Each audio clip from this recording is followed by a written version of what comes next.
आएगा welcome the Pakistani साथ reaction में उम्मीद करता हूं सब खैरियत से होंगे, जाओगे, खुश होंगे, आबाद होंगे। मेरा नाम जाद है यार। भाई साहब, भारत ने अजरबैजान पर बहुत बड़ा एक्शन ले लिया क्योंकि अजरबैजान ने पाकिस्तान का बहुत बड़ा साथ दिया था। क्योंकि युद्ध के अंदर भाई उसने पाकिस्तान को काफी हथियार भी दिए, सुनने में आया है। लेकिन भारत ने फिर अजरबैजान का खेल आज खत्म कर दिया। आज अजरबैजान को भारत ने तबाह कर दिया है। अच्छा, हाँ। पहले तो तुर्की का हाल खराब किया, अब अजरबैजान पे भारत ने एक्शन ले लिया। चलो वीडियो वॉच करते हैं, देखते हैं कौन सा एक्शन लिया है। कौन ऑन करते, स्टार्ट। पाकिस्तान के बाद अब पाकिस्तान के दोस्तों का इलाज करने में जुटा भारत। पहले तुर्की और अब अजरबैजान की निकलेगी जान। भारत, ईरान और आर्मेनिया का वो सीक्रेट ट्रिपल प्लान क्या है जो पाकिस्तान, अजरबैजान और तुर्की का टेंटुआ दबा देगा?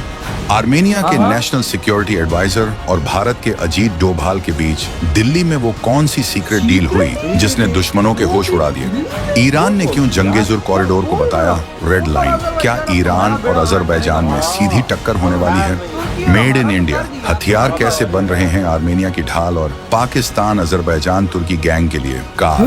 दोस्तों, कहानी शुरू होती है भारत के एक ऐसे दोस्त से जो चारों तरफ से दुश्मनों से घिरा है। नाम है आर्मेनिया और इस दोस्त की ढाल बनकर खड़ा हुआ है। पिछले कुछ सालों में भारत आर्मेनिया का एक ऐसा मजबूत स्ट्रेटेजिक पार्टनर बनकर उभरा है कि दुश्मनों के खेमे में खलबली मची हुई है। ये कोई मामूली दोस्ती नहीं, ये वो रिश्ता है जो पाकिस्तान, अजरबैजान और तुर्की की तिकड़ी, जिसे हम टी गैंग भी कह सकते हैं, उसके सीने पर सांप बनकर लौट रहा है। जब रूस ने आर्मेनिया को धोखा दिया तो भारत ने आर्मेनिया को सिर्फ दिलासा नहीं दिया बल्कि उसे वो ताकत दी है जिससे वो अपने दुश्मनों की आंखों में आंखें डालकर बात कर सके। हमने आर्मेनिया को दिए हैं अपने मेड इन इंडिया हथियार, स्वाथी वेपन लॉकेटिंग रडार जो दुश्मन की आर्टिलरी को सूंघ कर तबाह कर देते हैं, Pinaka multi barrel rocket system जो एक साथ दर्जनों रॉकेट दागकर दुश्मन के होश उड़ा देते हैं, और एंटी टैंक गाइडेड मिसाइलें यानी ATGM जो दुश्मन के टैंकों को कब्रिस्तान बना देती हैं। और सुनिए सबसे ताजा और धमाकेदार खबर, भारत ने आर्मेनिया के साथ $720 मिलियन यानी करीब 6000 करोड़ रुपए के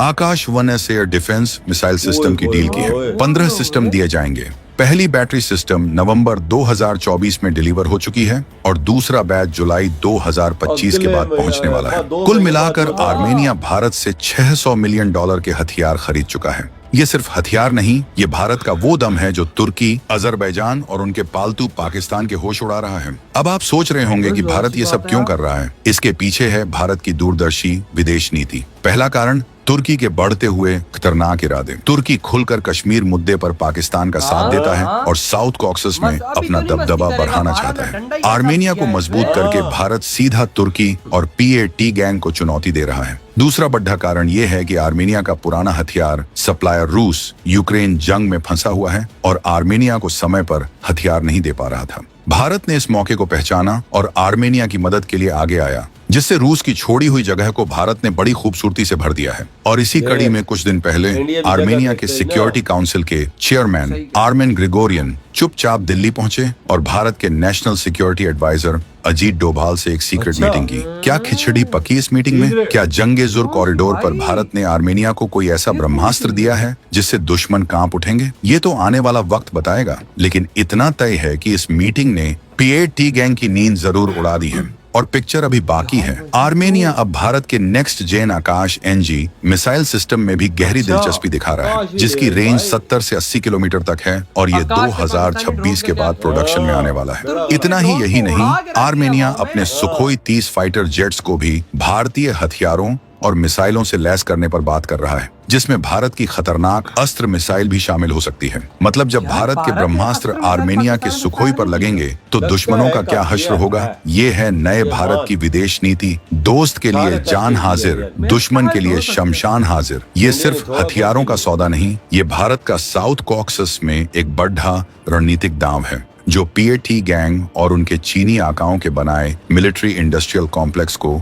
सीधी चुनौती दे रहा है। अब बात करते हैं उस खूनी रास्ते की जिसका नाम है जंगेजुर कॉरिडोर। ये वो 40 किलोमीटर का टुकड़ा है जो अजरबैजान को उसके अलग थलग पड़े नख्चिवान इलाके से जोड़ेगा, सीधे आर्मेनिया के सीने को चीरकर। ये सुनने में तो एक मामूली सा रास्ता लगता है, लेकिन यकीन मानिए ये वो चिंगारी है जो पूरे साउथ कॉक्सस में आग लगा सकती है। अजरबैजान इस कॉरिडोर के लिए पागल हुआ जा रहा है। उसके राष्ट्रपति इल्हाम अलीयेव ने 7 जनवरी 2025 को खुल्लम खुल्ला धमकी दी थी, जंगेजुर कॉरिडोर खुलना चाहिए और खुलेगा। येरेवन यानी आर्मेनिया की राजधानी जितनी जल्दी ये समझ जाए उतना अच्छा। मतलब सीधी सीधी दादागिरी और धमकी है। और इस दादागिरी के पीछे खड़ा है तुर्की का सुल्तान बनने का ख्वाब देखने वाला रेचेप ताइयप एर्दोगन। अगर ये कॉरिडोर बन गया तो तुर्की को अजरबैजान और उससे आगे सेंट्रल एशिया तक सीधा जमीनी रास्ता मिल जाएगा, वो भी ईरान और आर्मेनिया को बाईपास करके। ये एर्दोगन के पैन टर्किज्म यानी एक विशाल तुर्क साम्राज्य बनाने के सपने को पूरा करने जैसा होगा। इधर हुई ये वीडियो खत्म भाई। देखो अब भारत ने कब्र खोदना शुरू कर दिया अजरबैजान की।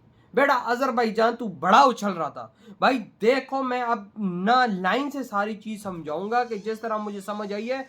सीक्रेट मीटिंग हुई है भाई अजीत डोभाल जी की और भाई साहब उसके भाई साहब फॉरेन मिनिस्टर की नई दिल्ली में, लेकिन खुफिया मीटिंग हुई है। मुझे नहीं पता कि भाई साहब किस तरह से भारत ने इनका प्लान बनाया, लेकिन पहले पाकिस्तान को रगड़ा मारा और पाकिस्तान को रगड़ा मारते हुए भारत ने अपने आकाश मिसाइल से, अपने खतरनाक मिसाइल से अपना तुर्की के ड्रोन्स और चाइना के ड्रोन्स को ध्वस्त किया और उनकी बेइज्जती कराई इंटरनेशनली भारत ने। बिल्कुल वजाद आप आर्मीनिया ले रही आकाश यार देखो वो तो चीजें हैं ही हैं, लेकिन अब ये नहीं पता कि आखिर भारत ने सीक्रेट कौन सा प्लान ऐसा दिया जिसके अंदर भाई अजरबैजान की ठुकाई है।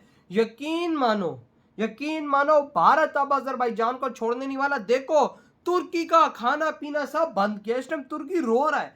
टूरिज्म जो तुर्की में जा रहा था, करोड़ों रुपया कमा रहा था, अरबों रुपया कमा रहा, वो अब नहीं कमा रहा। वो रो रहा है, वो रोड पे आ गया। उसकी यार लाइनें बंद हो गई हैं इंडिया में। हाँ उनकी कंपनियों के भाई साहब, भारत उनके कंपनियों के पिछवाड़ों पे लात मारी। बोल भाई साहब उनकी ड्रोन कंपनी के शेयर्स गिर चुके हैं। और अजरबैजान आज से तेरी भारत ने ठुकाई करना शुरू कर दिए। तू बेटा तैयार हो जा, देख तेरा क्या भारत हाल करता है। मैंने ये भी सुना है कि इंडिया ने इन्वेस्टमेंट की हुई अजरबैजान में, वो भी खत्म कर दी है। ये भी चीज मुझे समझ में भाई साहब हुई होगी ना। अब देखो ना किस तरह से आर्मीनिया के साथ ऐसा प्लान बनाया। भाई जो इंडिया से पंगा लेगा उसका हाल यही होगा ना। फिर वो इंडिया से जो पंगा लेता है उसका हाल तो खराब। हमारा हाल देख ले, बांग्लादेश का देख ले, तुर्की का देख ले, मालदीव का देख ले, कनाडा का देख ले, क्या क्या बोलूं। भाई साहब का बेड़ा गर्क भारत ने किया। जो जिसने भारत को आंखें दिखाई हैं, भारत कहता है मेरे साथ सीधे तरीके से चलो तो ठीक है, लेकिन जिसने इस युद्ध में पाकिस्तान का साथ दिया है, भारत उसका ऐसा बेड़ा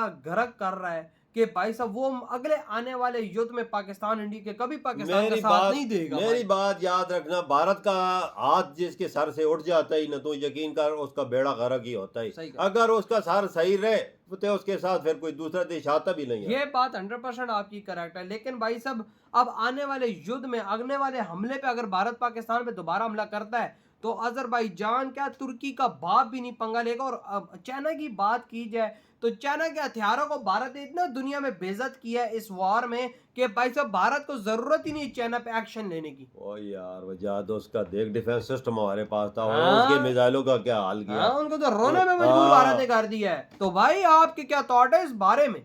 इधर ही वीडियो खत्म करते हैं।